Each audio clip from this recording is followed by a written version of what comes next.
Let's take a look at some AFC West divisional storylines, and we begin with last year's division winner, the Kansas City Chiefs. Led by reigning league MVP quarterback Patrick Mahomes, the Chiefs will look to improve upon last year's AFC title game appearance with a trip to the Super Bowl. Meanwhile, the LA Chargers try to build on their 12-win season by overcoming Kansas City for the division crown. The Bolts are led by quarterback Philip Rivers. All right, next up, the Denver Broncos, who will try to improve on their 6 wins from last year with a new quarterback, Joe Flacco, who headed west after 11 years with the Ravens. All right, finally, the Oakland Raiders, who acquired star wideout A.B. Antonio Brown via an offseason trade with the Steelers. Head coach John Gruden and his squad will look to overcome a controversial preseason and improve on last year's 4-win total. All right, continuing with our AFC West preview, Max. Yep. Which AFC West player is under the most pressure? Philip Rivers. Philip Rivers is under the most pressure, in fact. And I know people are like, well, you think of him, I still sometimes call them the San Diego Chargers. But they're in LA now. And that's a huge media market. And Philip Rivers and the Chargers last year, I thought, were the best team in the AFC. I mean, even, he had receivers dropping passes early. That's why they lost to the Chiefs, who were the best team, I thought, in the AFC. I mean, Tom Brady throws an interception to end the game, and then a whistle brings it back, and they wind up beating the Chiefs. But I thought the Chiefs were better than the Patriots. And I thought the Chargers were better than the Chiefs. The way Philip Rivers went out at Foxborough, you have maybe the best team you've ever been on. He's been on quite a few good teams. Both sides of the ball, just a well-balanced team, ready to win a championship, I thought, with a quarterback who came into the league with Eli and Roethlisberger, who both have 2. And you got none, in spite of the fact that you were consistently on teams at least as good as those 2, like maybe Roethlisberger, maybe a few more good ones. But Rivers, he's been on some bad ones, but mostly good ones. And you get there. It's not, you like the quotes today, right? Yeah. I'm quoting a lot of. You've been on fire. Cypress Hill, I ain't going out like that. He went out like that. Like, you can't, it's one thing to lose. I used to get on Peyton Manning for choking under pressure. Because in the playoffs, he was like the best ever in the regular season. In the playoffs, he was a shell of himself, oftentimes. Well, you can't say that. He didn't have a defense. What's that got to do with putting up 0 points? Like, they were overwhelmed. The Chargers were overwhelmed at Foxborough. They didn't do anything on offense, and Rivers looked like a deer in headlights. Once again, many people are picking the Chargers. I am not one of them because of the performance last year against the Patriots. Many people are picking the Chargers to win the division. It's going to go as far as Philip Rivers takes them. And he choked under pressure last year in the playoffs. I hate to say it. He's an Iron Man. I root for him. I want him to win that championship. You just root for certain guys. You don't know why. Rivers is one of those guys for me. But I got to call it like I see it. There is enormous pressure on Rivers now. He'll never have a better chance, or he will go down in history as that, he put up good numbers, never won that Super Bowl. It's Philip Rivers. I'm going Derek Carr. You want to talk about pressure. Let's rewind back the clock a little bit.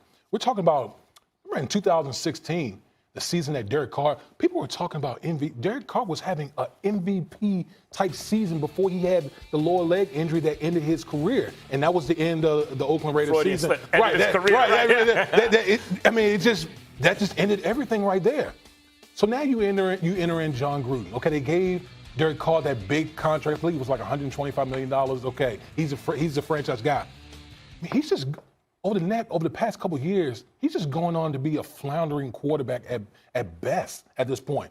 So what has John Gruden done? Okay, since he's come aboard, he goes out, gets Mercurial, wide receiver, in Antonio Brown. You can say what you want to say about Antonio Brown. Antonio Brown is the best wide receiver of this generation. Okay, he has been that good. There's no question about it. He goes out. He also gets Tyrell Williams from the Los Angeles Chargers to be that complimentary number 2 wide receiver. They go out. They draft Josh Jacobs, running back out of Alabama, who has 0 tread on his tire. This dude is going to be a beast in the league. You sign a left tackle from New England, Trent Brown.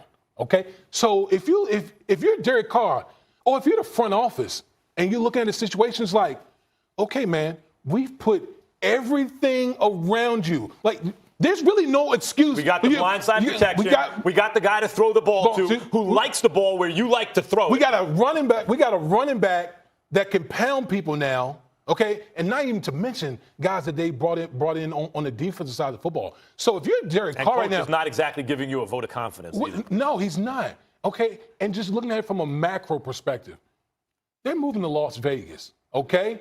You think they're going to take a quarterback within the Las Vegas that's not going to have a bounce back year? They have 2 first-round picks. They're going to control the draft next year. So if you're looking at the Oakland Raiders, you're thinking at one guy, Derek Carr, can you put it together in order to travel with this team to Las Vegas? Because if he doesn't get it done this year, it's a wrap for him in Oakland. You're not only saying that he has pressure, you're saying he's on the hot seat this season. Oh, there's no blazing. it is like there's an inferno going on in Oakland right now. There's no excuse for him this year. There's a lot of pressure on Derek Carr. There's no question about it.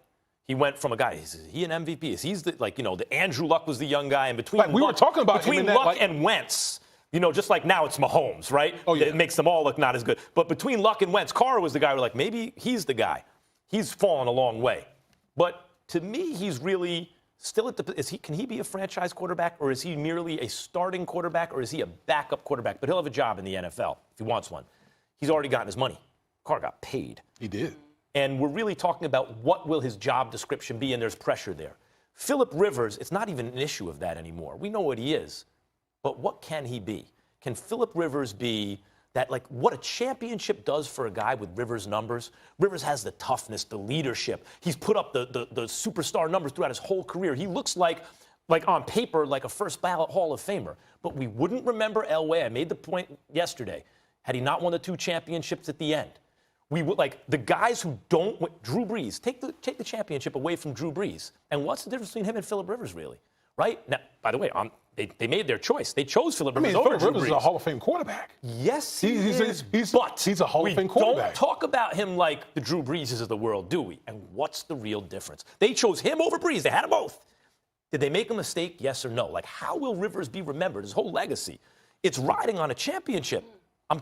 He'll be remembered as an excellent player, no question about it. But I'm talking about for the rest of your life, how really the kind of conversations people have about you. That's pressure. Well, let me ask you a question. As far as career is concerned, would you take Phillip Rivers or Eli Manning? Eli Manning. Really? Easy. Why? Because he won not just 2 Super Bowls, but 2 Super Bowl MVPs. Look, I'm a Giants fan.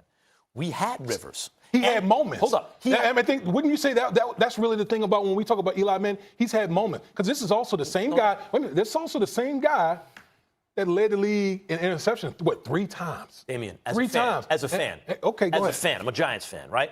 They traded Rivers and the picks that became Sean Merriman, who for a minute was like the best pass rusher you've ever seen, and Nate Kading, who was excellent for many years, for Eli Manning. And Rivers has been consistently excellent, and Eli has not. But as a fan, Eli, yes, the defense and everything, but without Eli, 2 Super Bowl wins. So ask me if I would sign up for it again. The answer is yes. I'll give you Rivers plus to get those 2 Super Bowls.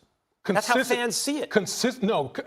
For me, when I look at greatness, and like I said, Eli had his moments. So to me, that's what encapsulates Eli. Those are moments. There's no question about it. But I look at when I think of greatness, I think of consistency over a long period of time.